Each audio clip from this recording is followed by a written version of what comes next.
Next topic है हमारा flame. So class 8 का ये हमारा लास्ट टॉपिक होगा चैप्टर 6 का। क्या है? Flame. Observe an LPG flame, can you tell the colour of the flame? What is the colour of candle flame? दो क्वेश्चन एक साथ पूछ दिए। फ्लेम, तो सबसे पहले फ्लेम का जब हम वर्ड भी यूज करेंगे सबसे पहले हम देखेंगे फ्लेम का कलर क्या है। तो आप अगर आज घर में आग जलेगी तो आप देखेंगे कि फ्लेम का कलर क्या है। देखेंगे जब गैस जलाएंगे, देखिए उसका कलर किस तरह का आ रहा है। कैंडल जला के देखेंगे उसका कलर किस तरह का आ रहा है। हमने मैग्नीशियम रिबन जलाया था पिछले चैप्टरों में, उसका कलर कैसा है? 7th में जलाया था ना, Mg मैग्नीशियम ऑक्साइड बनाया था, तो उसका कलर कैसा था? उसके फ्लेम, तो फ्लेम के कलर भी अलग अलग होते हैं। हम लोग बाजार में पटाखे जलाते हैं दिवाली के टाइम पे, तो उस समय जो फ्लेम्स प्रोड्यूस होती है तो कई पटाखों में फ्लेम्स अलग होती है। इसके अलावा जो हमारी गैस की फ्लेम होती है वो भी चेंज हो जाती है बहुत ज़्यादा जब पॉल्यूशन हो जाता है हमारे पटाखों का। तो यहाँ पर कुछ मटेरियल्स हैं, इनके फ्लेम्स के कलर हमको यहाँ पर लिखने हैं। कैंडल, मैग्नीशियम, ये तुम देख लोगे। मैग्नीशियम का आपके पास नहीं होगा, लेकिन कैंडल का आप लिखेंगे कैम्फर। कैम्फर यानी कि कपूर, जो मंदिरों में पूजा के लिए यूज़ करते हैं, उसका देखेंगे। कैरोसिन स्टोव का कहीं दिख जाएगा तो उसको देखेंगे। एंड चारकोल, चारकोल का भी आपको मिल जाएगा, कोयले का देख लेंगे। तो ये हमारे को दिए हुए हैं कुछ figures. Kerosene lamp, candle and Bunsen burner. ये बंसन बर्नर स्पीड से चलता है, ये आपको प्रैक्टिकल लैब में दिखेगा। और कैंडल आपको घर में मिल जाएगी एंड कैरोसिन लैम्प भी आपको घर में मिल जाएगा, दोनों की ऑलमोस्ट सेम है। अब इसमें 3 पार्ट्स हैं। तीसरे पार्ट में है डज नॉट फॉर्म फ्लेम, तो ये जो चारकोल होगा इसमें फ्लेम नहीं दिखेगी। दिखेगी भी तो बहुत थोड़ी सी दिखेगी, वो कोई ऐसी चीज़ जल रही होगी जिसके कारण दिख सकती है। Lit a candle be a cautious and a thin tube and a pair of tongs. Tongs क्या होते हैं? जो कैंडल को पकड़ने के केमिस्ट्री लैब में मिलते हैं अक्सर, चिमटे टाइप के। Bring the lighted match stick near the end of the glass, be cautious. अब यहाँ पर करा क्या गया, हम इसे बता देते हैं इसको।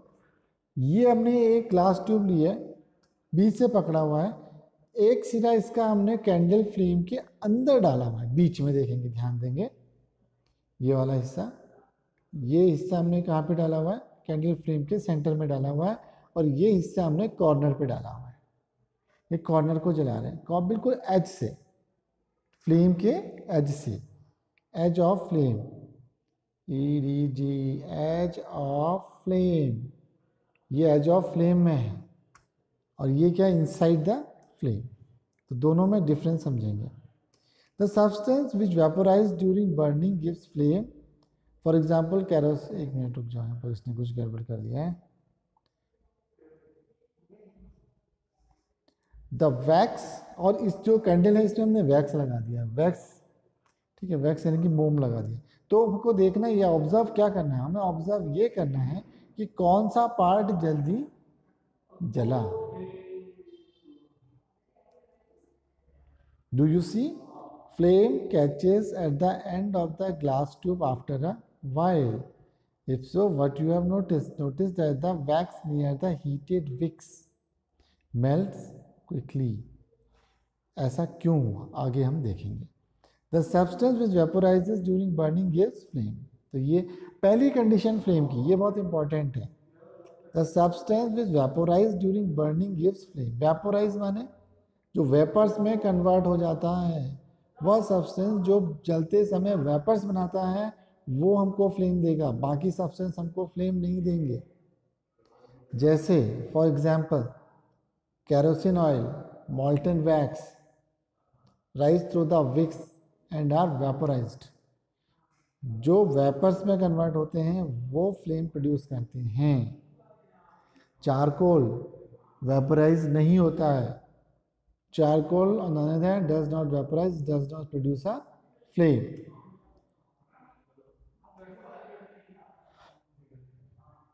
तो ये इंपॉर्टेंट चीज़ है। इंपॉर्टेंट क्या था इसमें? कौन सा सब्सटेंस फ्लेम देगा?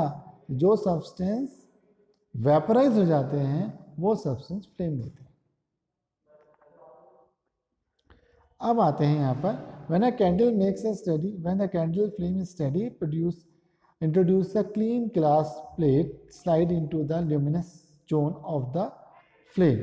Hold it there with a pair of tongs for 10 seconds and remove it. What do you observe? ये हमको क्या लगा है, काले रंग का धब्बा दिखा।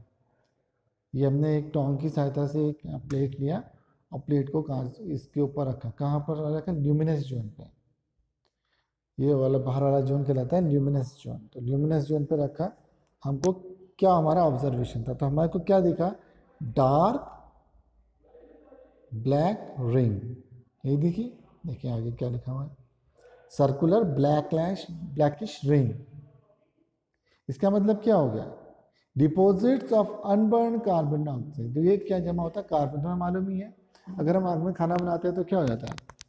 खाना तो बन जाता है, लेकिन जो हमारा ऑब्जेक्ट है जिसमें हमने खाना बनाया हुआ है, उसमें क्या हो जाता है? कार्बन डिपॉजिट हो जाता है। अब हमने क्या करा? एक लॉन्ग कॉपर वायर को हमने जो हमारा जो ल्यूमिनस पार्ट है उसके थोड़ा नीचे हमने डाल दिया, नॉन ल्यूमिनस जोन पे। नॉन ल्यूमिनस जोन पे डाला 30 सेकेंड के लिए। Notice that the portion of the copper wire just outside the flame gets red hot. Does it indicate that the flame of non-luminous zone has a high temperature?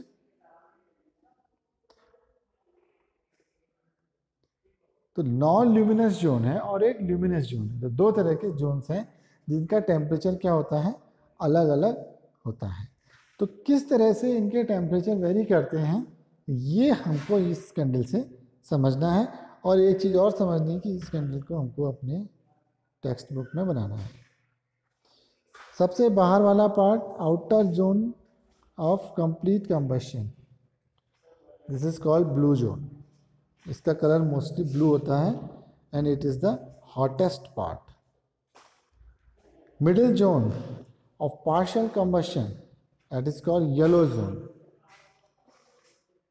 It is moderately hot, थोड़ा कम गर्म होता है। Least hot, सबसे अंदर वाला, middle part, sorry innermost part of unburned wax vapours. ये सब क्या है? ये जो जल रहे हैं ये क्या है? ये वैक्स की वेपर्स है, क्योंकि वैक्स क्या हो रहा है? वेपराइज हो रहा है और उसके वेपर्स जल रहे हैं। तो जो सबसे अंदर वाला हिस्सा है उसमें वेपर्स अभी जलने शुरू नहीं हुए हैं, इसलिए ये पार्ट जो है हमारा सबसे कम गर्म पार्ट है, जो लीस्ट हॉट है। तो वैक्स कैंडल का यूज़ क्यों किया हमने? इसीलिए किया कि वैक्स क्या होगा? वेपराइज होगा, और जो वेपराइज होकर के बिल्कुल बाहर निकलने वाले हैं, इनके हॉटेस्ट होंगे वो बाहर होंगे, थोड़े कम जले होंगे वो अंदर होंगे, जो बहुत ही कम जले होंगे सबसे अंदर होंगे। सीधी सी बात होगी। इसका मतलब इस वाले हिस्से का टेम्परेचर सबसे कम होगा। हमने गोल्ड स्मिथ को अक्सर देखा है। गोल्ड स्मिथ यानी कि सुनार की दुकान में जाते हो तो एक उसके पास एक लैंप जला होता है और एक फुकनी जैसी होती है, ये पतली सी। ये क्या करती है? हवा फेंकती है। हवा से क्या मिलता है? इसको एक डायरेक्शन मिल जाता है। तो फ्लेम कहाँ चले जाता है? रिडायरेक्ट होकर के इसकी प्लेट में चले जाता है, जिसमें कि क्या रखा हुआ है? सोना रखा हुआ पिघलाने के लिए। तो ये किस पे, ये जो प्रेशर डाला जाएगा किस पे डाला जाएगा? आउटर मोस्ट फ्लेम पे डाला जाएगा। आउटर मोस्ट फ्लेम क्यों? क्योंकि आउटर मोस्ट फ्लेम क्या है? हॉटेस्ट है। ठीक है, तो ये कुछ बेसिक्स हैं इनके। अब हम देखते हैं नेक्स्ट टॉपिक है इसमें, what is a fuel. Recall that the sources of heat energy for domestic and industrial purpose are mainly wood, charcoal, petrol and kerosene etcetera. यही तो होती है, कॉमर्शियली भी यूज होती है और डोमेस्टिक में भी यूज होती है, घरों में भी यूज होती हैं। These substance are called fuel. ये सब्सटेंस क्या कहलाते हैं? फ्यूल कहलाते हैं। अब क्वेश्चन होता है कि हम तो फ्यूल के बारे में पढ़ ही रहे हैं अभी तक, हमको अब देखना है कि what is a good fuel. अच्छा फ्यूल क्या किसे कहेंगे? अब अच्छा फ्यूल की डेफिनेशन देखने के लिए हमको ये देखना पड़ेगा कि फ्यूल का यूज कहाँ पे हो रहा है। पहली कंडीशन जो मोस्ट कॉमन कंडीशन है, it is cheap, it burns easily in airs and moderate rate, it produces a large amount of it, it does not leave behind any undesirable substance. ये सस्ता होना चाहिए, आसानी से जल जाना चाहिए हल्की भी हवा में, और a large amount of heat produce करनी चाहिए। ये आइडियल फ्लूइड की कंडीशन है। और साथ में कोई भी रेसिड्यू नहीं छोड़ना चाहिए, जैसे कार्बन हो गया, राख हो गई, ये ना छोड़े। There are probably no ideal, कोई भी फ्यूल जो है एक्चुअली में अभी तक नहीं मिला है जो कि आइडियल फ्यूल की कैटेगरी में, आइडियल फ्यूल में ये चारों चीज़ें होनी चाहिए, तो ऐसा है नहीं। तो हमको देखना पड़ेगा कि जो इन चारों में से कुछ को फुलफिल कर सके, ये बहुत क्लोज आए, that will be a clean fuel. अब इसके अलावा हमारे पास एक और कॉस्ट है, कॉस्टिंग। ऐसा ना हो कि फ्यूल को अब अगर हम क्लियर करने लगे उसके कारण उसकी कॉस्टिंग हाई हो जाए, ठीक है, तो it should be cheap also. तो अब हमको देखते हैं कि कई तरह के फ्यूल्स हम लोग यूज़ करते हैं तो उनकी कॉस्ट किस तरह से पड़ती है। जैसे हम लोग घरों में यूज़ करते हैं एलपीजी, गाड़ियों में यूज़ करते हैं सीएनजी, दोनों फ्यूल हैं। पेट्रोल भी एक फ्यूल है, डीजल भी एक फ्यूल है, ठीक है। तो डीजल हम मानते हैं कि थोड़ा हार्मफुल होता है, उसमें ज़्यादा टॉक्सिक्स निकलते हैं। पेट्रोल थोड़ा कम हार्मफुल होता है लेकिन उसका कॉस्ट ज़्यादा हो जाती है। तो ये सब चीज़ों को देख करके ही फ्यूल को डिसाइड किया जाएगा कि हमारे लिए कौन सा सबसे अच्छा फ्यूल है। तो आजकल जो सबसे सही फ्यूल चलते हैं उसमें क्या है, हमारा एलपीजी है। एलपीजी का फ़ायदा क्या है, एक तो उसमें उसको कैरी करना इजी है, घर में रखना इजी है, स्टोरेज इजी है, सस्ता भी है। उसके अलावा उसका इग्निशन भी ठीक ठाक है, आराम से एक दिन में जल जाता है, थोड़ा सा प्रिकॉशंस उसमें रखने। तो इन सब चीज़ों को देखा जाता है। तीसरा आता है इसके अलावा फ्यूल एफिशिएंसी। एफिशिएंसी क्या होती है, पहले तो सिंपल है, एफिशिएंसी होती है इन आउटपुट अपॉन इनपुट। हाँ, आपने कितना हमने इनपुट दिया और आपने कितना उसको आउटपुट दिया। जैसे आपकी एफिशिएंसी आपका रिजल्ट बताता है, आप किस काम को कितना एफिशिएंटली करते हैं, उसी तरह से फ्यूल की भी एफिशिएंसी होती है कि कितने फ्यूल से हमने कितना वर्क प्रोड्यूस किया, ये कितनी हीट एनर्जी प्रोड्यूस की। तो इसके लिए हमारे पास एक स्टैंडर्ड टर्म होता है calorific value. The amount of heat produced on the complete combustion of 1 kg of fuel is called its calorific value.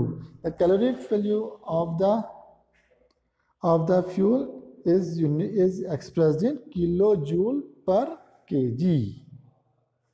Kilojoule पर केजी। तो कैलोरीफिक वैल्यू क्या है, 1 किलो फ्यूल को जलाने पर, ठीक है, जितनी हीट एनर्जी प्रोड्यूस होती है वो उसकी कैलोरीफिक वैल्यू कहलाती है। इसका मतलब सिंपल है कि हाई कैलोरीफिक वैल्यू में क्या होगा, हाई एनर्जी हमको प्रोड्यूस होगी। बट फिर क्वेश्चन वही आएगा कि हाई कैलोरीफिक वैल्यू को क्या हम कैसे यूज़ कर सकते हैं। तो यहाँ पर कुछ फ्यूल्स दिए हुए हैं और उनकी कैलोरीफिक वैल्यू दी हुई है, तो इसकी यूनिट भी याद रखेंगे, kilojoule per kg. Cow dung 6000 से 8000 किलो जूल की एनर्जी प्रोड्यूस करती है। Wood, coal, petrol, kerosene, diesel, petrol, kerosene, diesel same है। मीथेन, एलपीजी और PNG, sorry LPG and CNG almost same, LPG थोड़ा ज़्यादा है। बायोगैस प्लांट 35,000 से 40,000। हाइड्रोजन 1,50,000। तो इसमें हाईएस्ट जो है वो हाइड्रोजन है, बट हाइड्रोजन को एज अ फ्यूल यूज़ नहीं किया जाता क्योंकि हाईली एक्सप्लोजिव हो जाती है। Burning of fuel leads to harmful products, ये तुम्हें मालूम है। जैसे कोयला जलाते हैं तो क्या होता है, उसमें कार्बन डाइऑक्साइड निकलती है जो कि हार्मफुल है। कम ऑक्सीजन में कार्बन मोनोऑक्साइड निकलती है और भी हार्मफुल है। तो कार्बन फ्यूल लाइक चारकोल्स, आज का मेरे को लगता है ये ज़्यादा बड़ा हो गया है, तो हम लोग उसको थोड़ा सा अगले टॉपिक में पूरा करते हैं।